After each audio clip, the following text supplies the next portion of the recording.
everybody, welcome to the Sky Lounge. This Piggyskin picks week number 3, where I pick the winners and losers of the upcoming NFL week. Boys and girls, week 2 wasn't so great. 11 picks right in the pick'ems, 68.75%. Fucking referees! Ah! But anyways, boys and girls, let's get on to the guessing. I'm excited because I'm not going to be all that excited for this fucking Thursday night football game. Tennessee Titans versus Jacksonville Jaguars. Holy shit. Another crap fest on Thursday night football. Jesus fucking Christ. I see Tennessee coming out with a win here. Jacksonville is all in disarray. I don't think Minshew is going to get them over the edge. And Tennessee overall, despite the really embarrassing loss last week at home to Indianapolis, I think they bounce back this game and get a win on Thursday night football pretty easily. And the whole Jalen Ramsey situation doesn't help the Jacksonville Jaguars at all. So there's that little factor.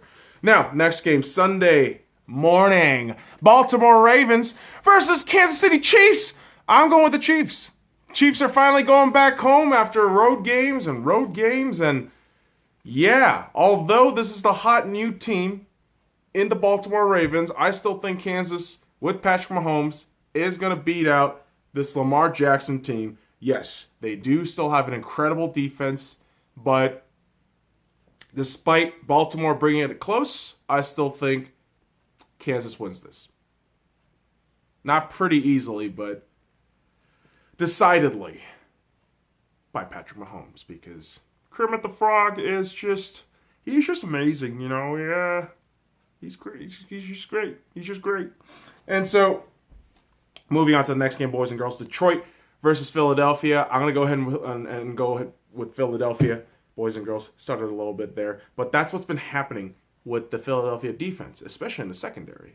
Leaves a lot to be desired, but it is Detroit. I don't think Detroit's all that good, despite the fact that they can scrap some wins here and there.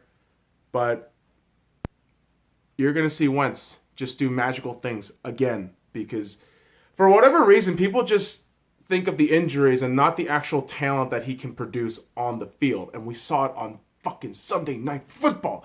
Yes, the Eagles lost, but my God, Wentz was there. Wentz was there the entire fucking time. And he's going to be there again at home in Philadelphia against Detroit. Cream pie a la lion. Now, boys and girls, Cincinnati versus Buffalo. Versus them Buffalo Bills. I'm going to go with Buffalo.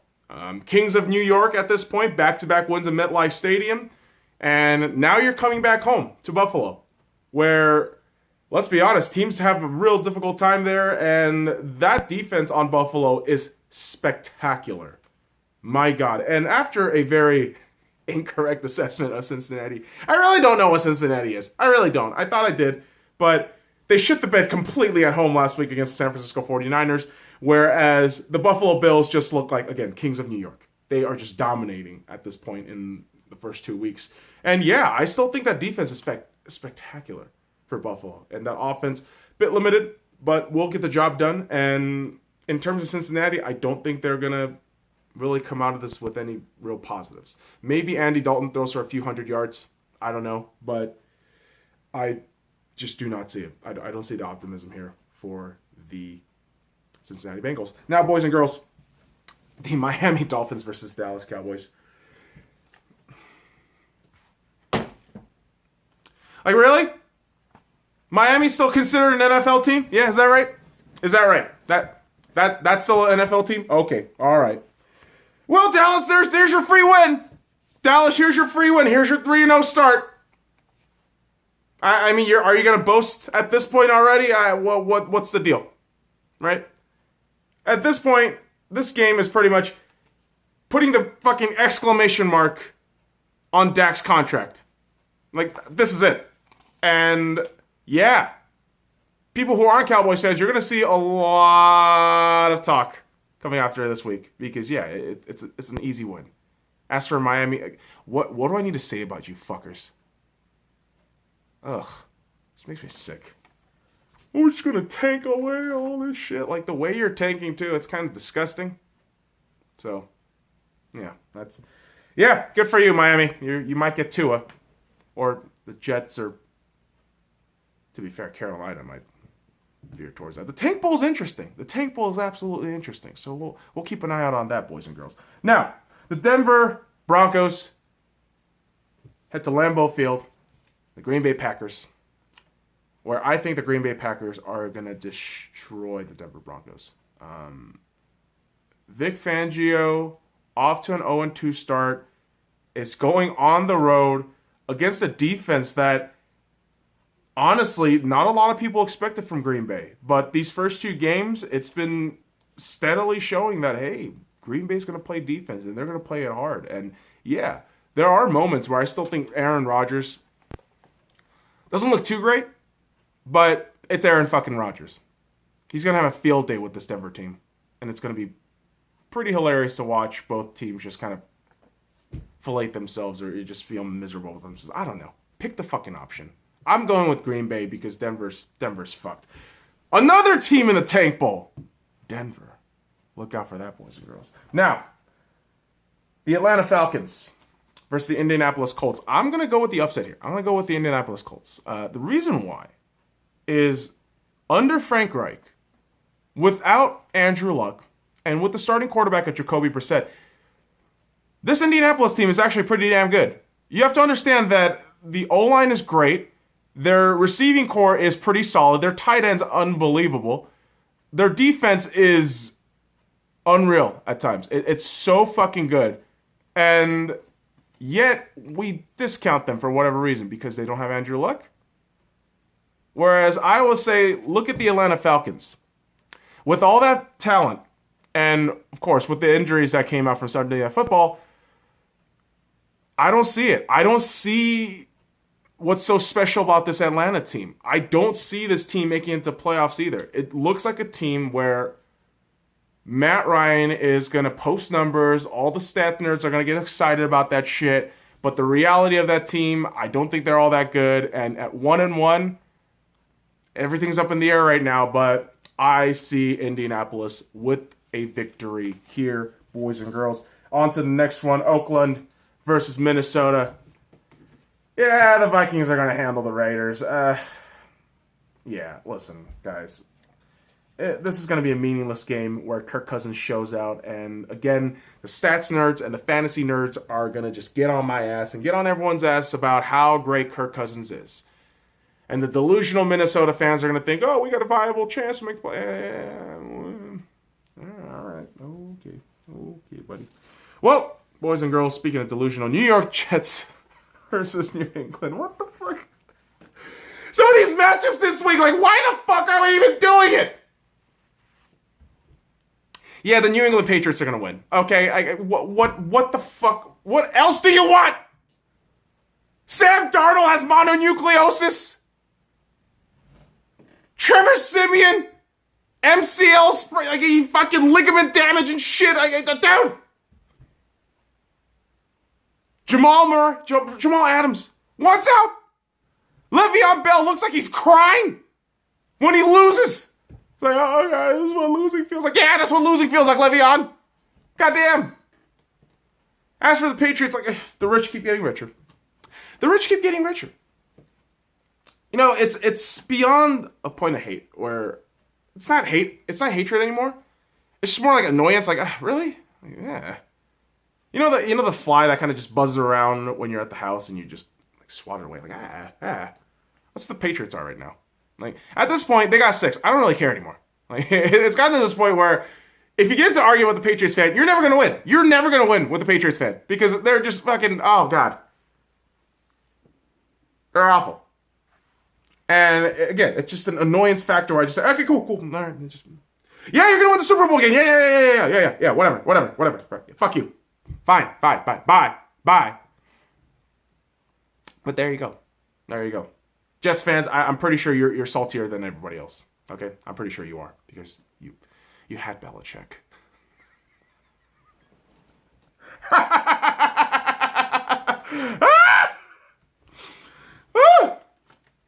Okay, that's enough. Anyways, boys and girls, the New Orleans Saints will head to Seattle and CenturyLink Field to face the Seattle Seahawks. I'm going to go with the Seattle Seahawks and say the Seahawks are going to keep this really close for whatever fucking reason for like 2.5 quarters and then show up. Because it's Russell Wilson's party.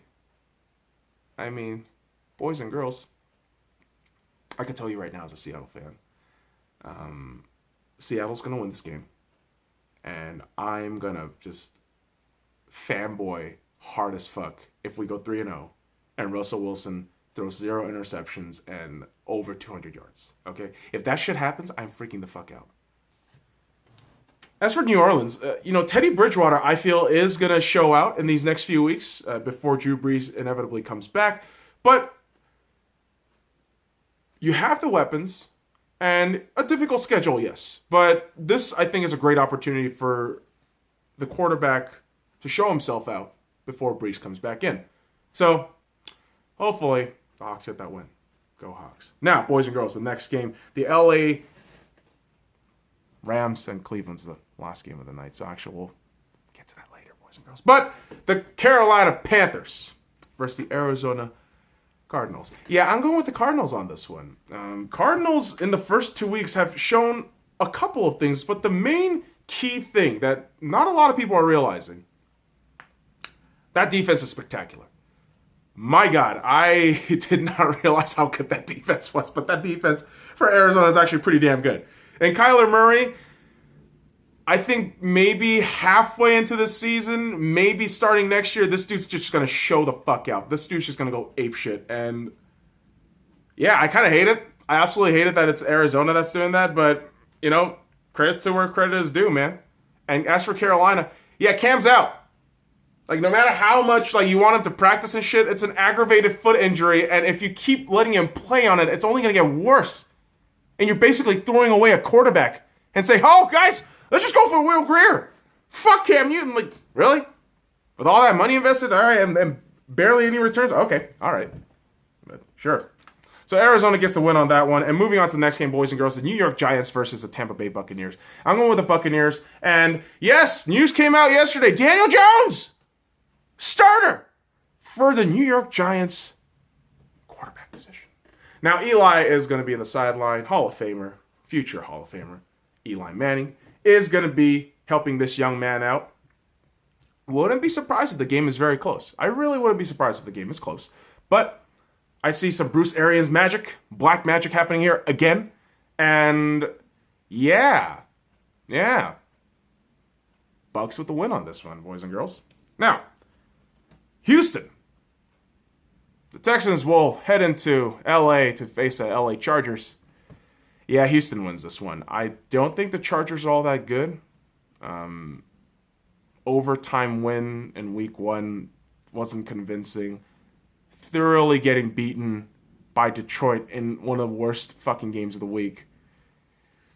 I think that's the real team of the Chargers. I don't think Rivers is going to pull off some crazy shit. I really think Houston and Chargers might just have a shootout, but Houston comes out of this with the win. Now, the Pittsburgh Steelers versus San Francisco 49ers. I'm going to go ahead and pick the San Francisco 49ers. Now, I get it. Pittsburgh Steelers pick up Minka Fitzpatrick, and the defense looks a whole lot better, relatively speaking. However, there is a huge question mark with Mason Rudolph, and this is a fresh new quarterback who is going on the road in a hostile environment in San Francisco where, mind you, 49ers, 2-0. Their fans are going to be riled up. That environment is going to be intimidating, pressurized. And I get it. On Sunday, I see Mason Rudolph. He doesn't really exhibit any fear, any kind of, feel like looking of being shooken up. He looks pretty good for it. But that defense for the 49ers, they're gonna take their chances. They're gonna do their shit. They're gonna do the business. And I really do think San Francisco gets a, what's the best word? I think San Francisco will really just serve that cream pie on a plate, Pittsburgh style. Is it like hot on the outside, cold on the inside, whatever fucking steak shit that you call it, whatever. San Francisco 49ers with the win. Now, the game I so prematurely called on, just like the fucking referees who work for this goddamn team. The LA Rams versus the Cleveland Browns in Cleveland. Boys and girls, am I crazy enough to pick Cleveland 3 weeks in a row? Damn right I am! Damn right I am! I'm going with the Cleveland Browns, baby! Cleveland Browns at home. Now, call this an emotional pick. Call this whatever the fuck you want. I think this is a game where the Browns will say, we're 1-1, man. Based on scheduling, and I think based on personnel and everything else, Baltimore will be 2-1. You have an opportunity to get up, to go in Cleveland, at your home, to prove to these fucking fans, these cynical fans who have just been waiting for something, for anything, to deliver them a surgical destruction of the Super Bowl runner-ups. The bloviated cocksuckers in the Rams. The Ramalots. Yes, I think both teams are going to put up an offensive showing on both sides. And as close as this game's going to be, I think Cleveland comes out of this with the winner very late, possibly by a field goal, and fuck the Rams, because the Browns are going to nut up, and they're going to get their goddamn win. Now, boys and girls, let's talk about this last game, the Chicago Bears versus the Washington Redskins. Really? Do I have to talk about this game? Yeah, Chicago's going to win, but does anybody actually care? Unless you're a Chicago or Washington fan, does anybody actually give a shit about this game? Because this looks like an ugly game just waiting to happen. A quarterback in Mitch Trubisky versus Case Keenum. Wow. Isn't that fun? Now, mind you, if you had Dwayne Haskins in there, I think you could actually have a fun headline to go into Monday Night Football and a very fun watch potentially. Because you don't know what Dwayne Haskins is going to do in that, squad with that lineup in the Washington Redskins. Whereas, the Bears, they're going to play stellar defense, probably not even put the points up for like 20, keep the points down under 20. And it's just a question of whether offense is going to do anything or not. Like Mitch Trubisky, are you actually going to do your shit or not? Or is Pinheiro just going to have to bail you out like probably every game this season, more than likely, right? That's what I'm thinking. So, boys and girls, those are my picks for week number 3. If you want me to just go over them again real quick. Tennessee, Kansas City, Philadelphia, Buffalo, Dallas, Green Bay, Indianapolis, Minnesota, New England, Seattle, Arizona, Tampa Bay, Houston, San Francisco, Cleveland, and Chicago. So there you go, boys and girls. Let me know what you think, or don't. I don't really give a fuck. So follow me at the SCY Lounge and all the links in the description below. Like, comment, subscribe for more daily content. Now fuck off.